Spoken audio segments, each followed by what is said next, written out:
Kane and Amina back here with you on SportsCenter. What an exciting start to October here. Braves visiting the Padres, game 1 of the NL Wildcard Series. Bottom of the first, one on for Fernando Tatis Jr. Smashes one into left field. That is out of here. It's a 2-run shot. First home run of the 2024 Major League Baseball postseason. Tatis got all of that and then some. The crowd going absolutely nuts. He said he loved to hear it, soaked it all in. Here's how it sounded like inside Petco Park.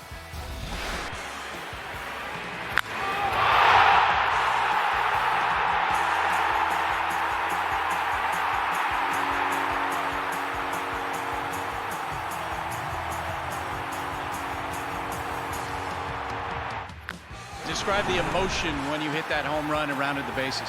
Just amazing. Just amazing start for the boys. We know there's a lot of game in front of us, but still, that's the way to get it started. And man, just getting this playoff start with the right foot.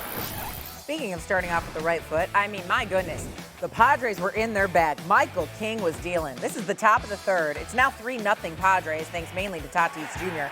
King gets Olsen to chase a slider. That's strike 3. Padres stay up. Here's King again facing Marcell Ozuna. That's a sweeper.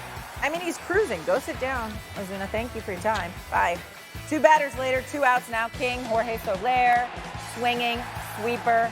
Nice strike 3. That was a good pitch for him. King just dominating through 6 innings. Let's go to the top of the 7th. This is King again against Loreno. Takes the sinker. Strike 3 there.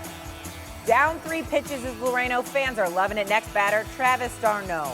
Perhaps you could hit something off Mr. King. Nope.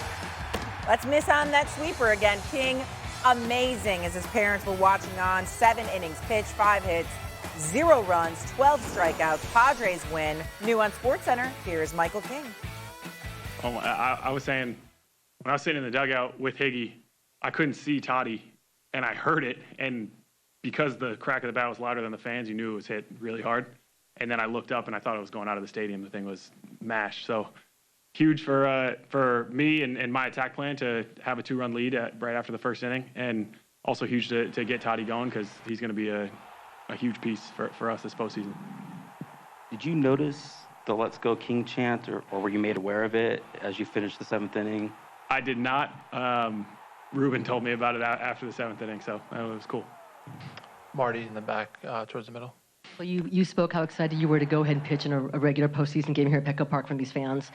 What was a like night for you from start to finish? Did it exceed your expectations? Is it what you expected? Totally exceeded it. I mean, the towels were really fun.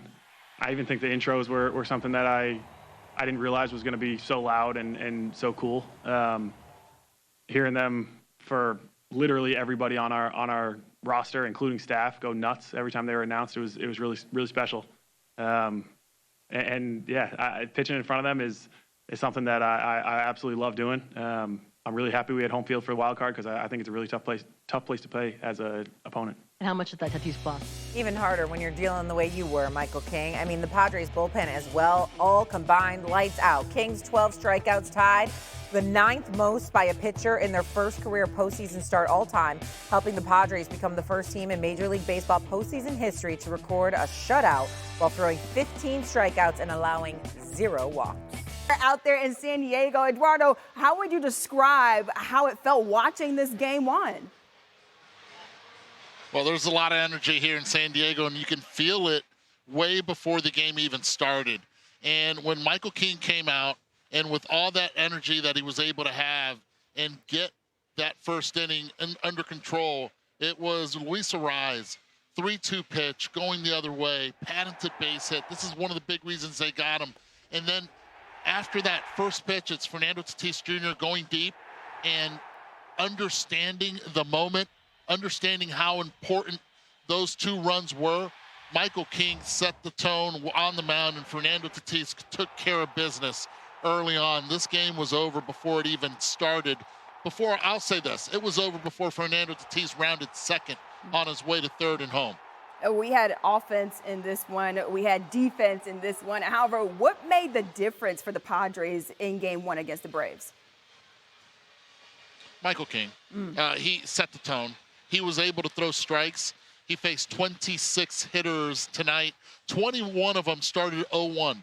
And then he was so nasty. He was able to move the ball in with that two-seamer. He was able to control the four-seamer in the zone early. And then the sweeper that he had, he got a lot of swings and misses.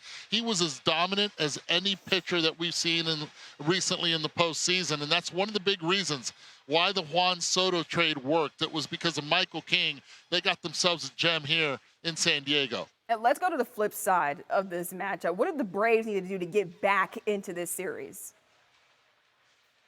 Turn the page. I mean, they have Max Fried up for them. They know that they have a proven pitcher on the mound. He's going to want the ball. They're going to lean on him. They have to lean on him to silence the crowd. But then it comes down to Musgrove being able to control that Braves offense. And I think the Braves offense under Musgrove, he'll throw that sweeper. He'll have that four-seam fastball working well and that curveball.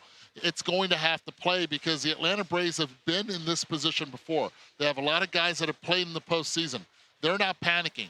They understand if they win tomorrow, advantage and pressure, the advantage goes to them, the pressure goes right back to San Diego. Yeah, his manager, Brian Snitker. We have a fresh bullpen tomorrow. How important was that? Well, it's our bullpen today did a great job. I think before that last inning homer, they'd retired, 17 out of 18. We got to score, too.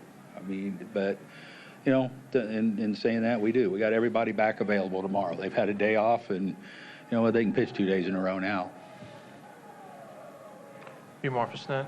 You do Scott over here on the left. Hey, Brian. Hey. How good was King tonight? Really good. He stacked up so many strikeouts. No, really good. That sweeper, whatever, really good. And I thought his fastball was really quick, too. I mean, it was getting on top of our guys. And, we didn't score because he did a great job. We had some opportunities and made pitches when he had to. And, it was a lot to do with him and instead of us. Back to Mark. Obviously, with Smith-Shawver's result, there's still going to be more questions about Ian. Ian's fastball was 92 miles an hour the last months of the season. I mean, was he just not ready? Who's that? Ian. Yeah, he was just, like we said, he hadn't pitched in the big leagues in a year and a half or more. You know what? We don't know what any of those guys where we're going to get when we start them. You know what? We just had to dip down in, and the best scenario would have been if we won the first game yesterday and had Grant to start today was kind of what we were looking for. So, but still, even so, when Bummer came in, we gave him 3 runs, and we didn't score. We couldn't. You still got to punch back and score. It wasn't who we started. It was just we couldn't get anything going against their starter. David. Did you realize early that Smith-Shawver maybe just didn't have it? Or yeah, no. Well, he started out at 93, then all of a sudden I saw 98s up there, and we did a good job of limiting damage, and the bullpen did a great job of holding the game there. And like I say, I wasn't because of who we started that we didn't win this game. We couldn't get anything going offensively. Mark. Considering you got Max going the bullpen and then Ronaldo, if you get to Game 3, how good do you feel? Good. I feel good. I feel. You know what? Again, we got to win tomorrow. It's not about we don't have to win 2 in a row. We just got to win tomorrow. So, and I like we're sitting pretty good with Max Fried on the mound for us tomorrow. And like I say, the bullpen had a day off, which is really good. And we'll, it'll be all hands on deck again tomorrow. Any last ones for Snit? Really one game at a time for these Braves. So during their streak of now 7 straight postseason appearances, the 5th longest streak in Major League Baseball history, Atlanta has lost in its opening round 4 times. One more loss would make it 5. Just a brutal stretch of early exits for a team that won the World Series just 3 years ago. New on SportsCenter now, Padres manager, the winning team that beat the Braves, Coach Shildt. I rescind that question. What did you think of King? I think he was special tonight. I was talking to Darren on the way up here. First debut, I think I'm getting this right, first debut pitcher in a playoff game to throw 7 innings with no walks and no runs scored. Clearly a lot of strikeouts, 12 punch-outs. So thought he was fantastic. Everything was working. His misses were where he wanted them to be. I thought him and Iggy were on the same page. And, he was really good sinker. You could see a lot of movement. Changeup was filthy, and the sweeper slider was good as well. He really pitched exceptionally well. Barry. Hey, Mikey, any sort of thought about bringing him back out with 89 pitches, or was that just it? That was it. He'd done his part. You know, he'd gone over 100 a couple times. We have a good bullpen. He'd done his part. But to turn over the lineup for the fourth time, so his night was done and done in very, very impressive fashion. Jeff, up here in the front. What kind of tone did Tatis set there in that first inning? Yeah, it was pretty special. You know, Louis said it, you know, right from the beginning, you know, boom, laser to left, and Ty didn't waste any time. Got a pitch you can handle, put a big boy swing on it, so that was huge to get us up. And, you know, nice to add on that second inning, too, with some good at-bats, and Solano good at-bat, and Higgy with a sac fly, and, of course, Higgy was damaged later. So, you know, that was enough. You were in the visiting dugout when Tatis hit his first postseason home run. Really? Might have been yeah, it was. Might have been a few dozen people in the stands. How did this compare, you know, the way this place erupted? Yeah, I mean, it's a good time to talk about the Friar faithful, man. You know, we knew they were going to show up. We knew they were going to get after it, but this was really, really electric night. You know, electric scene, really loud. This place gets so loud, and they're just into it. And it's as loud a stadium as we're going to play in, and it's good to have it on our side. You know, relative to the different homers, I mean, you know, that was clearly a big homer in Game 2, 3-run homer. But, you know, this one was clearly in front of, you know, a jam-packed house. In the meantime, though, a couple of Game 1s today that were thrilling, to say the least. Let's start with the Brewers hosting the Mets in the NL wild card here. Pick it up top of the fifth. Mets trailing by a run, 2 runners on, 2 outs. OMG, Jose Iglesias. Groundsman to Rhys Hoskins makes the stop, but Payamps can't get to the bag in time, and Iglesias gets that RBI single. So head first slide, beats the throw, keeps the inning alive. OMG, he's fired up. So Mets are tied up at 4 apiece. This is Mark Vientos. Line drive to right field. It's a 2-run single. And look at these Mets.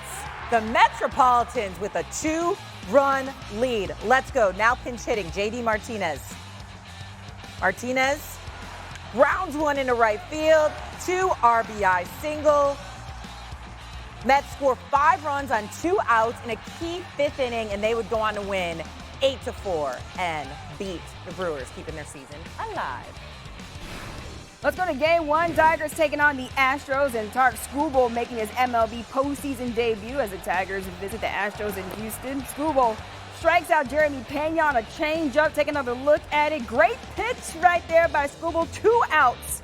For this one, next batter, Victor Caratini. And Skubal now gets Caratini chasing. Take a listen to what Skubal had to say after the game in his debut. It's probably the most nervous I've been since my debut, so that was also fun to deal with, you know, but yeah, what a game. It was fun. Glad to come out with a win. Tigers with a 1-0 series lead. Cole Reagan's making his MLB postseason debut against the Orioles. Orioles in Baltimore. That's bottom of the 5th, 2 outs. Reagan strikes out Gunnar Henderson with a nice slider there. He had 6 innings pitched, 4 hits, 8 strikeouts, and he gets out of the jam. Let's go to the top of the 6th now. We know him, Bobby Witt Jr. at the dish. Also making his postseason debut. Liner through the left side of the outfield. That's a RBI single. Royals win 1-0, take a 1-0 series lead. Eddie Perez back here with me, and not much offense in that Royals-Orioles series, but what made the difference for KC?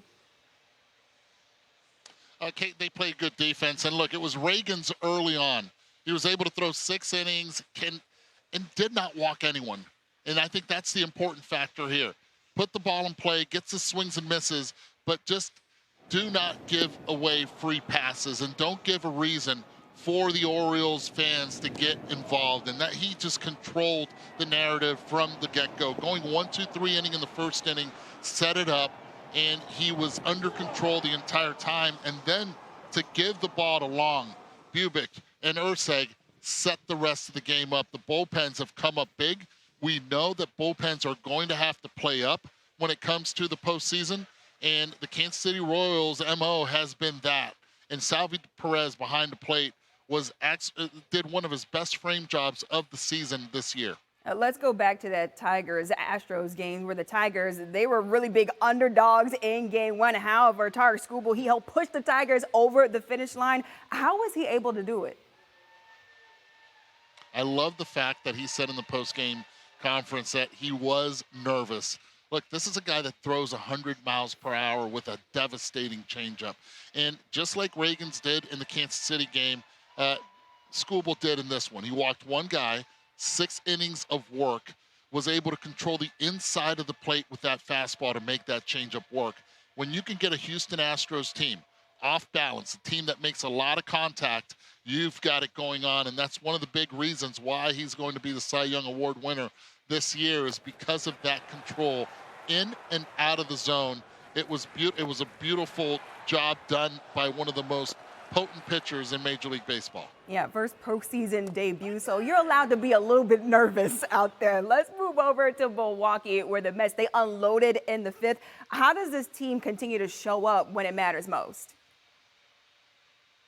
Well, look, the New York Mets surprised, I think, a lot of people. To be able to do what they did yesterday, win game 1, and then celebrate after game 2, and emotionally just turn the page and play an afternoon game in Milwaukee, to be able to do that and score crooked numbers in that 5th inning, played big for them. I think the biggest key to the whole thing was J.D. Martinez coming in to pinch hit and going the other way, playing it. But this guy right here, Iglesias, just hustling, getting all the things done. They have an attitude to them. I said early on, be careful with the New York Mets, because they believe in each other. They're not playing just as one for one another, playing for each other. And I think that right there is why the New York Mets, along with Severino, with what he did today, giving them extra innings, which they needed to get it to Buto and Stanix, played tonight for the New York Mets. Yeah.